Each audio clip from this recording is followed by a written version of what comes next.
Bonjour et bienvenue dans cette nouvelle série de vidéos dans laquelle je vais vous apprendre à manier la balle, à devenir ce que les Anglais appellent un shot maker. Alors qu'est-ce que j'entends par manier la balle?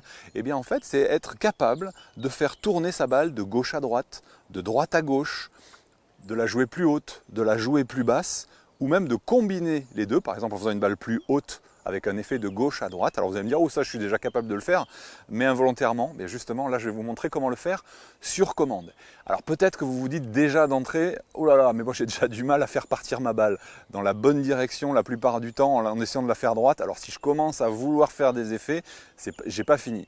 Et bien justement dans cette série de vidéos, et particulièrement aujourd'hui au programme de cette vidéo, je voudrais vous montrer pourquoi peut-être que cette intention et cette fausse croyance de vouloir systématiquement jouer en mode balle droite par défaut est probablement ce qui fait qu'aujourd'hui, eh bien, vous ne jouez pas, on va dire, un niveau de golf que vous êtes capable de jouer en réalité. Le deuxième point qu'on va voir ensemble, c'est les 7 avantages que vous avez à apprendre à faire tourner la balle ou à la faire plus haute ou à la faire plus basse. Et enfin, on terminera avec une description des 9 trajectoires que je vais vous proposer d'apprendre au sein de cette série de vidéos. Alors, juste avant de démarrer, cette série de vidéos, vous l'aurez compris, ne s'adresse pas aux débutants. Mais si vous êtes classé, si vous jouez déjà sur le parcours depuis un petit moment, si vous êtes capable de faire partir votre balle la plupart du temps de la bonne façon, eh bien cette vidéo, vous allez voir, va probablement vous faire un switch au niveau mental. Et en tout cas, c'est mon challenge au travers de cette série de vidéos, c'est de vous faire prendre conscience que même si vous n'êtes pas en dessous de 10, même si vous n'êtes pas en dessous de 5, vous allez être capable de produire des effets et des balles plus ou moins hautes sur commande en respectant tout simplement la recette dont je vais vous parler aujourd'hui. Allez, c'est parti, on attaque directement avec la première partie de cette vidéo. Pourquoi vous vous êtes peut-être mis une balle dans le pied depuis le début avec cette intention de jouer des balles droites? Eh bien, je vous en parle avec, on va dire, avec beaucoup d'enthousiasme parce que j'ai fait moi-même cette erreur pendant des années. Pendant très longtemps, j'ai voulu par défaut essayer de taper des coups tout droit. Mais avec le temps, avec l'expérience, j'ai remarqué qu'il y avait trois raisons qui font que, en réalité, il faut sauter cette fausse croyance de la tête. Première raison, c'est que techniquement, faire une balle parfaitement droite, c'est ce qu'il y a de plus compliqué au golf. C'est la trajectoire la plus compliquée à faire. La preuve, c'est que ça fait peut-être des années que vous jouez au golf et vous n'arrivez toujours peut-être pas à contrôler vos trajectoires lorsque vous jouez en balle droite. Et c'est normal, pour arriver à faire une balle droite, il faut que votre face de club arrive parfaitement perpendiculaire à la ligne de jeu et que votre chemin de club soit lui aussi parfaitement perpendiculaire à la ligne de jeu. Il faut on va dire, ces deux ingrédients ajustés pile à chaque fois, et je dois vous dire que 98-99% des gens ne sont pas faits pour faire une trajectoire droite par défaut. Il suffit de regarder les champions à la télé. Depuis qu'il y a les traceurs, ça fait déjà maintenant quelques années, quand vous regardez les tournois de golf à la télé, maintenant on voit les trajectoires de balles. Vous l'avez remarqué comme moi, pas un joueur professionnel ne joue systématiquement droit par défaut. Pour quelle raison? Parce qu'on a tous un sens de jeu. On a tous un sens de jeu qui est naturel, soit de gauche à droite, soit de droite à gauche. On a tous une trajectoire de balle qui est soit plutôt tendue, soit plutôt très haute.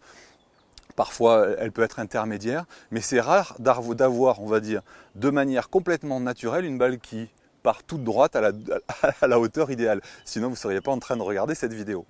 L'esprit, c'est que là où vous devez voir on va dire, l'importance de ne plus chercher à taper absolument droit, c'est que même les meilleurs joueurs du monde, qui savent taper des balles droites, n'utilisent pas cette trajectoire-là par défaut. Ils utilisent toujours une trajectoire qui est en relation directe avec leur sens de jeu naturel. Et la troisième chose, c'est que vous aussi, quel que soit votre niveau, vous avez un sens de jeu naturel. Moi aussi, j'ai un sens de jeu naturel qui est droite-gauche. Et ça, depuis que j'ai débuté le golf, je m'en souviens encore, je m'entraînais dans les champs, j'habitais à la campagne, dans le Gers, je m'entraînais dans les champs avec un fer-set et j'avais 2-3 balles que j'avais trouvées sur le parcours, bref. Et je tapais et j'avais toujours cette balle qui déviait vers la gauche. Et aujourd'hui encore, eh bien 36 ans plus tard, j'ai toujours cet effet de draw qui, pour moi, est la trajectoire la plus naturel. Donc, l'esprit, la première chose à comprendre, c'est que peut-être que depuis des années, comme moi je l'ai fait pendant aussi des années, vous cherchez par défaut, quand vous jouez sur le parcours, à faire des balles absolument droites.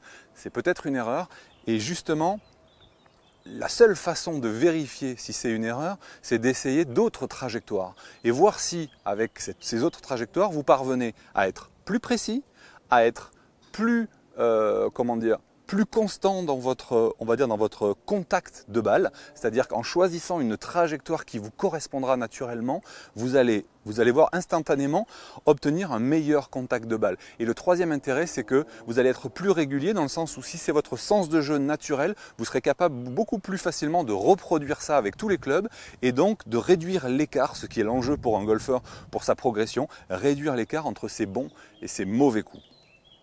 Donc comme je vous disais, je récapitule rapidement. La première raison, c'est que techniquement, la balle droite, c'est le plus dur. La deuxième, alors c'est pas une raison, c'est une preuve, c'est que même les champions n'utilisent pas la balle droite par défaut, ils utilisent leur trajectoire la plus naturelle, celle qui est la plus naturelle pour eux. Et enfin, le troisième point, c'est que vous aussi, vous avez une trajectoire naturelle. Et au-delà de ça, pourquoi j'ai fait cette nouvelle série de vidéos sur le maniement de balle? Eh bien, voici les 7 raisons, les 7 avantages que vous allez avoir à apprendre à manier la balle. Alors le premier avantage, c'est tout simplement lorsque vous allez avoir besoin de contourner un obstacle. Exemple, vous avez raté votre drive trop à droite dans les bois, vous vous retrouvez enfermé avec des branches, etc. Eh bien, si déjà vous savez faire tourner votre balle volontairement, bien sûr, de gauche à droite, vous allez pouvoir jouer et contourner votre obstacle pour revenir vers le green. C'est-à-dire que vous n'allez pas être obligé de vous recentrer à 90 degrés, perdre la distance, mais en faisant un effet, en sachant faire tourner votre balle. Alors je ne parle pas de maîtriser l'effet au mètre près. Hein. Attention, hein, on va parler des 9 trajectoires juste après. Je ne maîtrise pas les 9 trajectoires à la perfection. Simplement, je sais que certaines vont, ce que j'appelle moi les catégories A, certaines je les maîtrise bien et d'autres je les maîtrise pas du tout. Dans ce cas-là, je ne le tente pas. Je reviendrai sur cet aspect qui est fondamental. Mais l'esprit ici, c'est pas, dans cette série de vidéos, je ne vais pas vous apprendre à faire des effets dans les deux sens et de les mettre au drapeau à chaque fois. Je vais vous apprendre à faire tourner une balle dans un sens, dans l'autre, la mettre plus haute, la mettre plus basse. Ça, c'est à la portée de tout le monde. La maîtrise, c'est après avec l'entraînement et les heures de practice, bien évidemment. Donc le premier avantage va être de pouvoir contourner un obstacle par la gauche ou par la droite. Le deuxième avantage, ça va être tout simplement de pouvoir épouser le tracé d'un parcours, que ce soit le tracé d'un fairway qui va être un dogleg gauche ou un dogleg droit, d'accord. On va pouvoir épouser le sens du trou. Et pareil sur une attaque de green, lorsque vous avez un green en haricot qui tourne vers la gauche, eh bien vous allez plutôt avoir tout intérêt à l'attaquer avec un effet de droite à gauche. Et lorsque vous avez un haricot de gauche à droite, vous allez pouvoir là aussi attaquer ce green avec un effet de gauche à droite. Donc ça, c'est un avantage stratégique considérable. Le troisième avantage, c'est que vous allez pouvoir progresser techniquement sans travailler la technique. Je m'explique. Si par exemple, vous avez par défaut, lorsque vous frappez un drive par exemple, vous avez plutôt une balle écrasée qui part à gauche et qui revient en slice vers le fairway. Ça, on va dire, c'est votre trajectoire, entre guillemets, c'est votre sens de jeu naturel. Ici, tac. Donc comme je vous disais avant, le but c'est de jouer évidemment avec son sens de jeu naturel. Mais ça c'est pour la performance. Pour arriver à être efficace, il vaut mieux utiliser la trajectoire qu'on maîtrise. Ça vous le comprenez très bien. Mais d'un point de vue pédagogique, c'est-à-dire d'un point de vue progression, si vous avez envie de vous améliorer, le fait de travailler la trajectoire opposée à votre trajectoire standard va ramener votre swing au neutre sans nécessairement penser au swing, mais plus en recherchant la trajectoire opposée. Dans le cas d'un drive écrasé de gauche à droite, on va essayer de faire un drive très haut de droite à gauche. En travaillant de cette façon-là, vous allez ramener votre swing au neutre et obtenir une trajectoire qui restera peut-être gauche-droite, mais moins écrasée et avec moins d'effet. Du coup, elle sera plus performante par la suite. Le quatrième avantage, c'est que vous allez pouvoir gagner en longueur. Beaucoup de golfeurs manquent de portée de balle ou de roulement de balle. Eh bien, à partir du moment où vous savez manier vos balles, vous pouvez automatiquement gagner en portée et en roulement. Par exemple, eh bien, en faisant des balles hautes en draw, comme je l'ai expliqué dans le troisième point, l'intérêt pédagogique. Le quatrième point ici, c'est que vous allez pouvoir chercher, à partir du moment où vous avez compris les liens de cause à effet, vous allez pouvoir jouer sur ces leviers pour améliorer votre distance, comme je vous disais, en portée et en roulement. Le cinquième, j'en suis au cinquième, c'est ça. Le cinquième avantage lorsque vous allez utiliser les effets, c'est que vous allez pouvoir devenir un meilleur golfeur quand il y a du vent. Vous allez pouvoir, lorsque le vent est de face, vous allez pouvoir faire des trajectoires plus tendues pour rester sous le vent. Lorsque le vent, par exemple, est latéral, assez fort, vous allez pouvoir contrer le vent avec un effet inverse. Vous allez pouvoir aussi utiliser le vent lorsqu'il va être dans le dos ou un petit peu dans le dos, par exemple de droite à gauche, en l'envoyant haute à droite avec un effet de draw, c'est-à-dire un effet vers la gauche. La balle va prendre énormément le vent et ça va vous permettre de gagner 10, 15, 20, 30 mètres, suivant bien sûr comment le fairway réagit, rien qu'en utilisant le vent et en la mettant plus en l'air et en mettant l'effet qui va dans le sens du vent. Vous voyez ce que je veux dire, c'est que à partir du moment où vous commencez à savoir manier, sans forcément maîtriser la trajectoire, ça va vous aider à ne plus subir le vent et parfois l'utiliser lorsqu'il est avec vous. Le sixième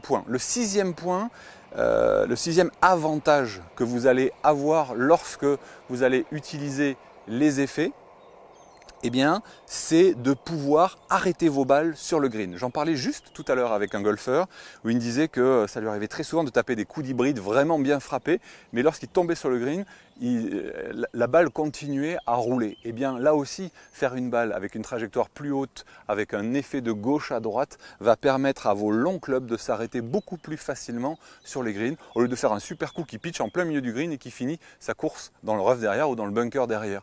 Donc ça c'est frustrant.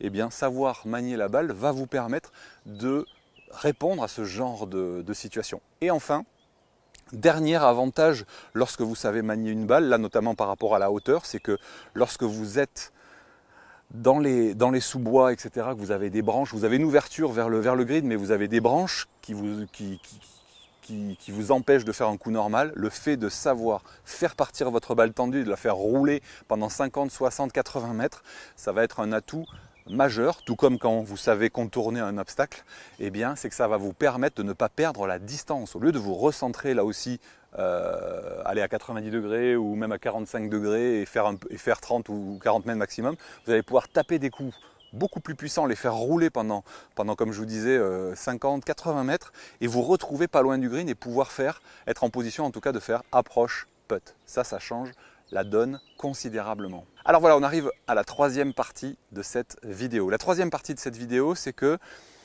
on va voir dans cette série comment je vais vous aider à maîtriser les 9 trajectoires. Mais quelles sont ces 9 trajectoires? Je vous propose de voir ça tout de suite.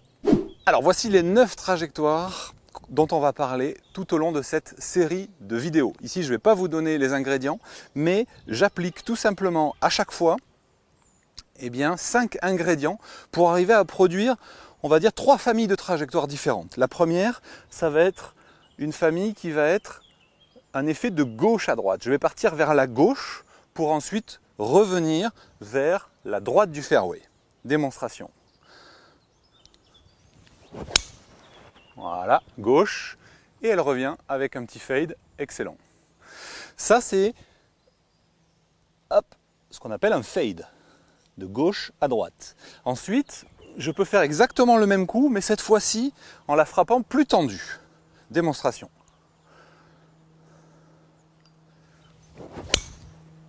Parfait. Voilà, on voit que la balle est partie plus basse, voilà, et elle revient vers le milieu du fairway, impeccable. Maintenant, je peux faire toujours un fade, donc de gauche à droite, mais cette fois-ci en l'envoyant en l'air. Démonstration.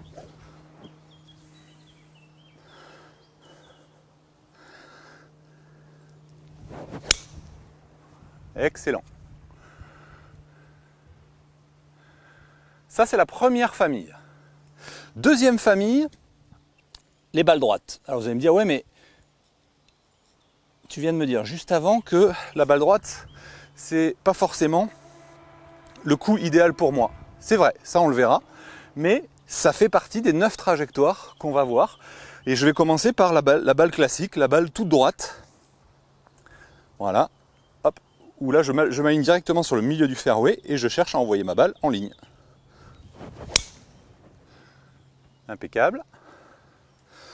Maintenant, je vais faire la même chose, c'est-à-dire j'essaie de faire une balle tendue, enfin droite, mais basse cette fois-ci. Par exemple, parce que j'ai le vent de face. Démonstration. Parfait. Et maintenant, je vais faire une balle droite, mais en hauteur.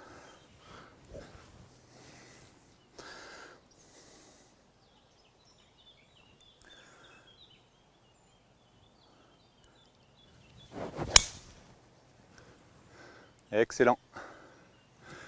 Et enfin, dernière famille de trajectoires, les balles de droite à gauche. Donc là, hop, je vais m'aligner un petit peu plus vers la droite du fairway et chercher à la faire revenir.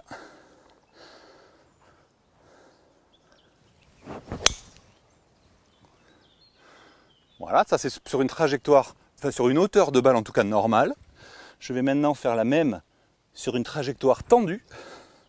Si par exemple le vent est de face ou que je veux la faire plus rouler. Excellent.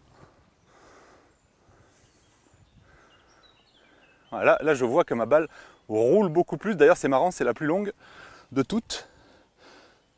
Elle n'est pas tombée spécialement loin. Bon là ici le fairway est sec, hein, donc ça joue. Hein.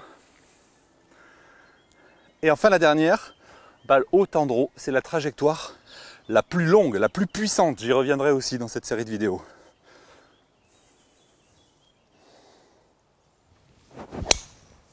Excellent. Là, à mon avis, on va voir par rapport à la précédente, mais je pense que c'est la plus longue. Voilà, c'est celle qui est tombée le plus loin, c'est celle qui roule le plus, et effectivement, c'est la plus longue. Elle a à peu près 10 mètres de plus que la précédente. Alors là, vous dites, oh là là là là, mais je vais jamais réussir à savoir faire ça. Une fois de plus, l'objectif n'est pas de maîtriser les 9 trajectoires. Moi-même, je ne les maîtrise pas. Ça, c'est la première chose. La deuxième chose, c'est que je suis à chaque fois une recette en seulement 5. J'ai 5 ingrédients à mettre en place. Donc j'ai ma petite checklist dans la tête. Je mets en place mes 5 ingrédients et boum, ça produit la trajectoire. 100% du temps? Non. Mais là, honnêtement, j'ai pris 8 fairways sur 9. C'est même surprenant, mais pas tant que ça, parce que vous verrez dans la vidéo 3, je vous raconterai l'histoire qui m'a fait avoir le déclic et qui m'a fait comprendre que je me mettais le doigt dans l'œil en essayant de faire que des trajectoires droites. J'y reviendrai. Je vous propose de récapituler. Alors voilà, je vous donne maintenant rendez-vous dans la prochaine vidéo dans laquelle je vais vous montrer les 5 ingrédients, les 5 étapes de la recette que je vais vous proposer pour réussir à réaliser une trajectoire de balle. Et on verra également un cas concret. Et justement, dans cette optique-là, je vous ai mis juste en dessous de cette vidéo la possibilité de répondre à ces 2 questions. Et je compte sur vous pour m'indiquer, pour répondre à ces 2 questions. Il s'agit de, premièrement, quel est le plus gros problème que vous avez lorsque vous cherchez à manier la balle, à contourner un obstacle, à faire une balle plus haute, à faire une balle plus basse. Donc indiquez-moi quel est votre problème majeur lorsque vous cherchez à faire telle ou telle trajectoire. Et surtout, dites-moi dans la prochaine vidéo quelle trajectoire vous voulez que je vous apprenne à faire en premier. En fonction de ça, je choisirai la trajectoire que je vous apprendrai à faire dans la prochaine vidéo. Voilà, écoutez, merci. Je compte sur vous pour répondre dans le formulaire qui est juste en dessous. Alors si vous êtes sur YouTube, il suffit de cliquer sur le lien que je vous ai mis dans la description, que je vous ai mis également dans les commentaires. Vous allez arriver sur une page de mon site où vous retrouverez exactement la même vidéo, sauf que là, vous pourrez laisser votre commentaire et moi, comme ça, je pourrai le lire personnellement et adapter la prochaine vidéo que vous recevrez probablement demain. Alors ça dépend évidemment à quel moment vous regardez cette vidéo. Mais voilà, si vous avez reçu le mail et que vous l'avez visionné aujourd'hui, ça se passe déjà demain. Donc indiquez-moi vite quelle trajectoire vous voulez apprendre et quelles difficultés vous avez lorsque vous cherchez à la produire ou à en produire en général. Je vous dis à demain. Bye bye.